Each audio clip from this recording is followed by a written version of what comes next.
Bonjour, ceci est une présentation que j'ai fait, la version originale en anglais sur, la méthode TRE et la neurodiversité. En fait, la méthode TRE permet de libérer le potentiel de la neurodiversité, que souvent est caché. C'est quoi l'objectif de cette présentation? En fait, comprendre comment, le TRE, donc cette méthode peut aider à relever les défis de la neurodiversité. Pourquoi? Parce que, cela permet d'améliorer la conscience de soi pour favoriser la croissance personnelle, tout en gérant, les défis, que souvent sont liés à la neurodiversité dont on va, parler, plus tard. Donc, en fait, qu'est-ce que c'est la neurodiversité? Ce sont les différents et divers modes de fonctionnement, d'apprentissage et d'interaction avec les autres. Et donc, ceci peut être différent d'une personne à l'autre. Euh, on peut profiter pour avoir cette croissance personnelle sans n'est pas coincé dans les défis. Et donc, dans cet atelier, nous allons voir la définition de neurodiversité, les défis neurodivergents. Donc, ce sont deux façons d'appeler la même chose, neurodivergence ou neurodiversité. Et on va aussi voir quelques cas réels où la méthode TRE a marché très très bien. Vous allez apprendre comment encore, qui est mon programme, comment ça se passe pour la gestion du stress, comment adapter la pratique aussi et comment intégrer encore avec la méthode TRE dans la vie quotidienne. C'est-à-dire, la méthode TRE est une des pratiques qui est dans mon cadre encore, qui permet justement de gérer le stress lié à la neurodiversité. Donc moi, je suis Raquel de Villers et donc j'ai créé justement le cadre encore. Et je suis une thérapeute somatique avec une expertise en RH, donc gestion de ressources humaines et ergonomie. Donc en fait, dans la gestion de ressources humaines, je me suis spécialisée en santé et sécurité au travail et après en ergonomie. Et donc j'ai tout un background lié aux problèmes physiques liées à la posture de travail et au travail en soi. Et avec le temps, j'ai passé à d'autres pratiques comme le yoga par exemple. Et à ce moment-là, j'ai fondé Recentrez-vous à Virton en Belgique. Et donc depuis la fondation de Recentrez-vous, donc en fait avant la fondation de Recentrez-vous, donc j'ai fondé Recentrez-vous en 2018, mais avant j'ai commencé à travailler avec des personnes et j'ai aidé déjà plus de 300 personnes, en particulier des clientes neurodivergentes, à gérer l'anxiété, la douleur et l'épuisement professionnel grâce à des méthodes somatiques personnalisées. Euh, j'ai aussi écrit un livre qui s'appelle Ce ne sont pas vos règles. Et donc, ce livre, il a été écrit en anglais et après traduit en français. Et vous pouvez le trouver sur Kindle et aussi broché sur Amazon.fr. Donc, la définition de neurodiversité. Donc, nous apprenons de façon différente. Donc, nous apprenons, nous sentons et nous traitons aussi les informations de différentes façons. Et on a, comme j'ai déjà dit, des différents modes de fonctionnement, d'apprentissage et d'interaction avec les autres. Et donc, en gros, l'ensemble des structures au comportement neurologique, mentaux ou psychologique humain, considérées comme non problématiques, mais comme des formes alternatives et acceptables de la biologie humaine. Qu'est-ce que ça veut dire? Que pendant longtemps, des choses comme par exemple l'autisme, la TDAH, la dyslexie, la dyspraxie, la dyscalculie, euh, l'hypersensibilité, l'hypermotivité et aussi l'hyperactivité motrice ont été vus comme, peut-être encore en fait, comme des troubles ou des problèmes de santé. Et donc maintenant, il y a une nouvelle approche qui en fait les voit comme la neurodiversité.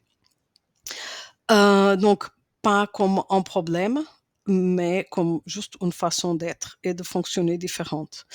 Et un petit peu comme on a la biodiversité, on a la neurodiversité. Et de la même façon qu'on est physiquement tous différents, ou toutes différentes, bah, les modes de fonctionnement aussi, ils sont différents.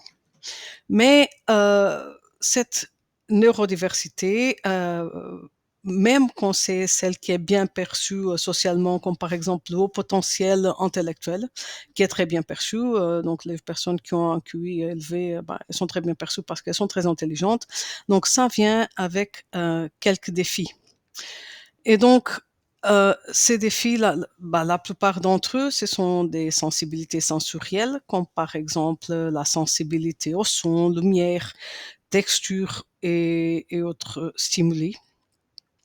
Donc ça peut être aussi la surcharge sensorielle qui amène en fait après à du stress accru, à des douleurs physiques par exemple. Et donc toutes ces sensibilités sensorielles peuvent être des défis qui deviennent très importants dans la vie de tous les jours. Il y a aussi les difficultés de communication, par exemple, difficulté à exprimer ses pensées, à comprendre les signaux sociaux.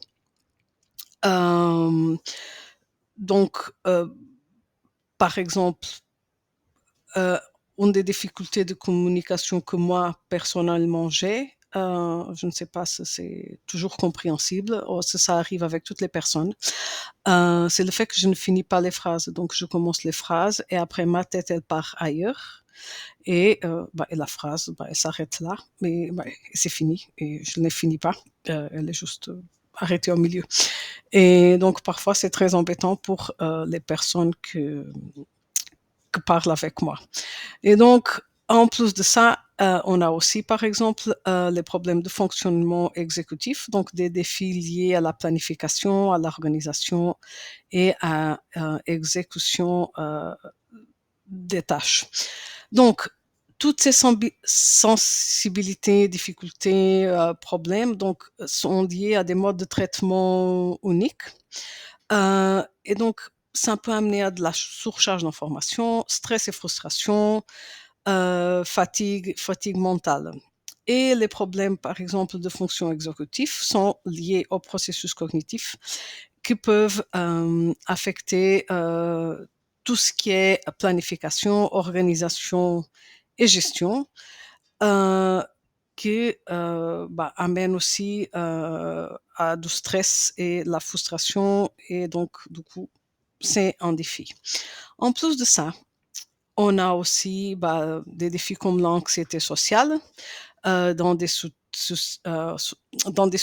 situations sociales que peuvent conduire à l'épuisement, stress, euh, mal-être social, difficulté aussi à maintenir les relations, ou ça peut conduire à l'évitement, donc éviter tout ce qui est relations sociales et s'enfermer. Il y a aussi les défis de régulation émotionnelle, donc tout ce qui est lié à régulation des émotions, à gestion des émotions.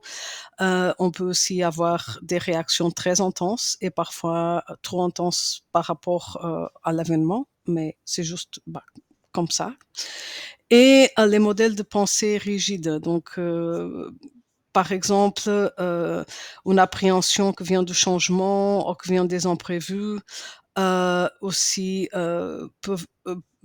peuvent gérer du stress dû à l'adaptation, donc à ces changements, parfois même à non-acceptation du changement, des difficultés à accepter ces changements, et aussi aux nouvelles informations et des choses imprévues. Et donc ça peut provoquer du stress accru. Euh, Et après, on a encore tout ce qui est stigmatisation et incompréhension, donc la discrimination due à des idées fausses dans la société. Ça arrive encore beaucoup. Euh, tout ce qui est problème que viennent donc de ces défis et qui peuvent générer de la dépression, de l'anxiété et même du burn-out. Euh, Beaucoup de difficultés avec les transitions dans la vie, comme les changements de routine ou événements inattendus. Et de la fatigue, donc de la fatigue qui peut devenir chronique aussi, de la surcharge sensorielle. Donc ça peut aller de la surcharge sensorielle aux interactions sociales. Et donc cette fatigue, elle peut amener aussi au burn-out. Donc en gros, ça passe par donc le stress, la douleur et aussi l'ennui. Donc parfois, on peut avoir l'ennui assez rapide et très fort, ne pas se sentir à sa place, comme on a déjà vu, le stress des activités sociales. Et après, bah, des petites choses, comme par exemple les bruits des gens qui marchent. Et donc, c'est pas quelque chose qui n'est pas très important, mais ça peut être accablant. Aussi, les bruits, par exemple, le matin, où certaines personnes sont beaucoup plus sensibles. Parfois, c'est juste le bruit en général. Ou la lumière, ou la confusion, ou le trop de contact humain, ou par exemple même le toucher. Et il y a plein de choses donc, qui ont été déjà vues ici dans les différents défis. Donc, ces défis, euh, ils peuvent être diminués, ok? Et donc, on peut diminuer le stress lié à la neurodiversité grâce à la méthode TRE, donc au TRE. C'est-à-dire, on peut, avant peut-être donc on peut ne pas se sentir dans la on est neurodivergent, mais parfois on sent que il y a quand même des différences. Et, et donc on peut se faire tester, par exemple, faire des tests formels que prennent quand même du temps, des étiquettes et que aussi quand on est adulte peuvent être très chers. Ou on peut ne pas les faire et s'occuper de soi sans attendre. Donc, avec un résultat quand même assez rapide, par exemple avec le TRE. Et on peut soulager les symptômes liés à la neurodivergence. Donc, donc on a déjà vu les défis et donc on sait qu'avec ces défis-là, donc souvent on se reconnaît quand on les voit. Et donc, si on se sent là-dedans, on peut commencer tout de suite à s'occuper de façon à pouvoir réduire le stress. Aussi, dans mon livre que j'ai mentionné, ce ne sont pas vos règles. En anglais, it's not your period. Vous avez aussi une liste avec la plupart des défis en fait qui permettent de savoir si on est ou pas neurodivergent. Et donc, comment est-ce qu'on peut, comment est-ce que ça peut diminuer le stress lié à la neurodivergence, à la neurodiversité avec la méthode TRE? Donc, moi, j'ai eu une dame de 47 ans. Donc, ici, toutes les personnes dont je parle, c'est toujours de façon anonyme. Donc, ce sont des personnes qui existent, mais je préfère ne pas parler des noms. Donc, ce n'est pas important. Donc, cette personne, elle est dyscalculique et dyslexique. Et après la méthode TRE, elle a commencé à mieux dormir. Elle se sentait moins anxieuse.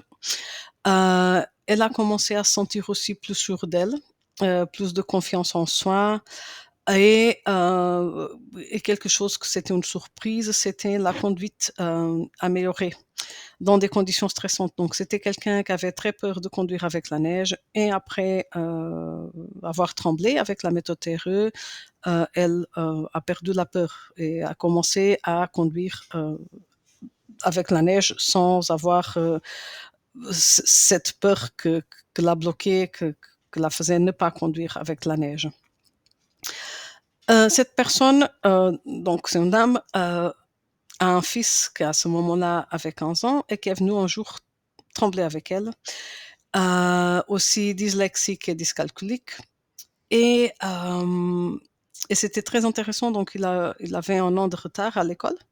Et même avec cet an de retard, cette année de retard, ses résultats scolaires, ils n'étaient pas spectaculaires.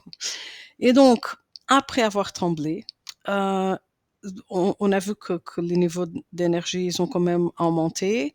Les interactions sociales, elles sont beaucoup améliorées. Mais là, on a vu une grande amélioration, c'était les performances académiques en fait, et aussi de la pensée critique.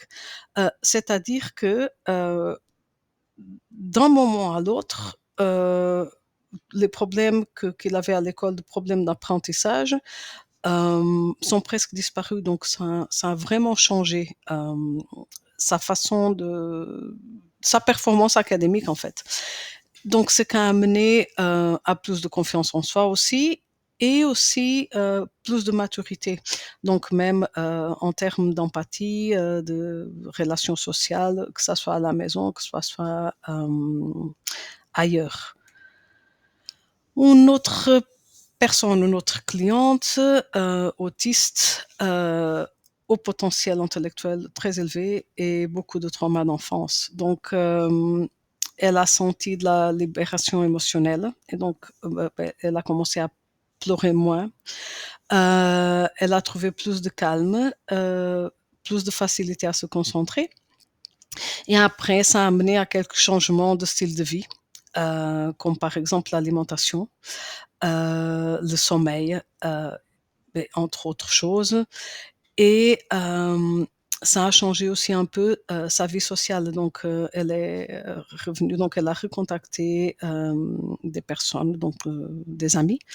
Elle a commencé à faire même des activités, à sortir un peu, et elle a recommencé à rire. Donc, quelque chose que n'avait pas arrivé pendant longtemps.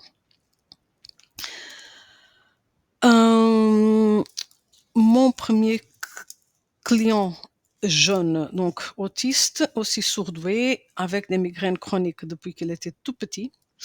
Donc, il est venu pour les migraines et donc ça a très bien marché en fait, les tremblements. Donc, il a commencé à avoir de moins en moins de migraines et aussi moins fortes.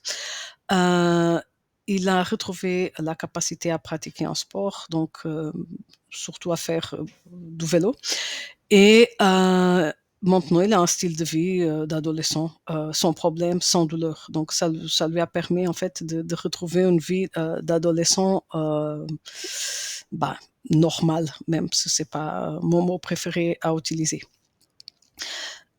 En plus de ça, j'ai ou d'autres personnes, donc par exemple Tina, donc ici il y a son prénom, elle a suivi des séances de tremblement avec moi. Et donc, dans son cas, c'était aussi très surprenant. Donc, elle s'est sentie très détendue. Donc, on a travaillé sur des problèmes très spécifiques de stress. Mais le résultat qui est sorti, c'est que après avoir tremblé, ses envies de sucre, ils ont complètement disparu. Donc, non seulement elle était plus calme, mais elle n'avait plus envie de sucre. Et donc, c'était un résultat très intéressant et c'est pour ça qu'il est ici. Une autre personne aussi, donc Christine, elle est TDAH et aussi surdouance. Et donc pendant longtemps, elle s'est battue contre l'anxiété, donc beaucoup d'anxiété. Et avec elle, en fait, et les tremblements, elle a trouvé une façon de soulager toute cette anxiété et stress. Donc, de là, on passe à la pratique en soi. Donc, la pratique régulière des exercices permet une gestion continue du stress et de l'anxiété. Donc, ça n'a pas besoin d'être des pratiques longues ou complexes, ça peut être facile. Et ça permet vraiment de gérer le stress et l'anxiété. Et avec le temps, d'équilibrer le système nerveux autonome qui est responsable par tout ça. Donc, on peut adapter la pratique. Donc, on peut adapter les exercices pour faire les tremblements. On peut adapter les tremblements. On peut créer des séances personnalisées pour une pratique plus facile. Et on peut aussi ajouter d'autres pratiques. Donc moi, par exemple, je utilise les tremblements dans mes différentes pratiques somatiques, que ça soit par exemple le yoga, que ça soit la thérapie somatique ou toute pratique pour les traumas. Donc souvent, je commence par les tremblements parce que ça permet aussi l'indépendance.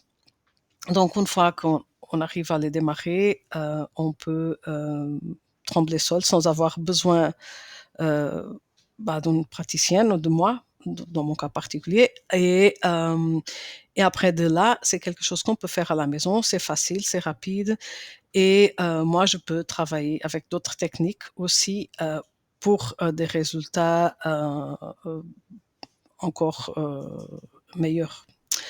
Et donc, on peut aussi, avec l'adaptation des exercices, profiter pour adapter des routines, et même à la limite le style de vie. Donc, mais les routines, par exemple, on peut les adapter à son type de neurodivergence, par exemple, parce que la neurodivergence c'est quelque chose de très vaste. Ici, je ne mentionne pas un type spécifique, mais en gros, je travaille surtout avec autisme, TDAH et surdouance, donc au potentiel.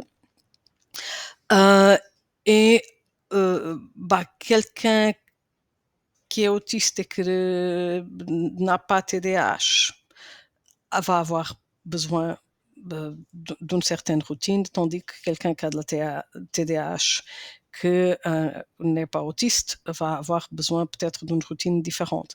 Et après, on a aussi les mélanges en fait, parce que pendant longtemps, on pensait que qui avait les TDAH et autisme, c'était deux choses qui ne se mélangeaient pas, et maintenant on sait que en fait, on peut avoir les deux. Donc moi, je suis ce cas-là, avec les deux.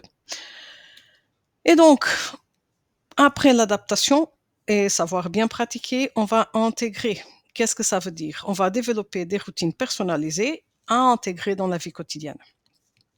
Et donc, encore une fois, on va adapter les routines à son type de neurodivergence, mais aussi l'organisation personnelle, l'organisation de la maison s'il faut, et du style de vie. Et on peut encore aller plus loin et adapter les conditions de travail, ce qui permet en gros d'être mieux, d'avoir moins de stress, mais aussi d'augmenter la productivité et optimiser les tâches et à la limite avoir du plaisir dans des choses que parfois on peut trouver embêtantes ou ennuyantes. Voilà. On peut s'ennuyer parfois. Et donc, on peut retrouver du plaisir, de l'amusement en adaptant des différentes conditions à notre type de neurodiversité. Donc, maintenant, vous pouvez commencer donc, par mon livre Ce ne sont pas vos règles. Donc, règle ici, c'est règle menstruation. C'est un livre qui a été écrit donc, pour la neurodiversité donc, chez les femmes. Ça ne veut pas dire que les personnes d'autres genres ne se retrouvent pas, parce que je pense qu'il y a quand même pas mal de choses qui sont communes et que c'est juste très récemment, on ne parlait que, par exemple, d'autisme chez les hommes, tandis que les femmes, elles sont aussi, c'est juste que ça se manifeste d'une façon assez différente. Et donc, vous pouvez commencer par le livre, ou vous pouvez prendre rendez-vous avec moi. Donc, sur le site recentrer-vous.be. Vous pouvez aussi prendre donc le rendez-vous il est gratuit et donc vous pouvez le prendre sur recentrez-vous.be.